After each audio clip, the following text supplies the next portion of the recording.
நம்பினேன் உன்னையே நம்பினேன் ஸ்கந்தகுரோ உன்னையன்று இவ்வுலகில் ஒன்றுமில்லை என்றுணர்ந்தேன். நன்கறிந்து கொண்டேன் நானும் உனதருளால் விட்டிட மாட்டேன் கந்தா வீடதருள் வீரே.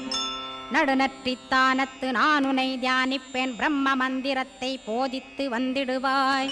சுழுமுனை மார்க்கமாய் ஜோதியைக் காட்டிடுவாய் சிவயோகியாக எனச் செய்திடும் குருநாதா. ஆசையறுத்து அறநடியைக் காட்டிவிடும் மெய்யடியராக்கி மெய்வீட்டில் இருத்திவிடும். கொங்கு நாட்டிலே கோயில் கொண்ட ஸ்கந்தகுரோ கொல்லிமலை மேலே குமரகுருவானவனே. கஞ்சமலை சித்தர் போற்றும் ஸ்கந்தகிரி குருநாதா கருவூரார் போற்றும் காங்கேயா ஸ்கந்தகுரோ.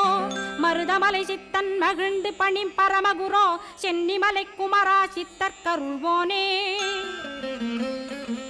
சிவவாக்கிய சித்தருளை சிவன்மலையில் போற்றுவரே பழனி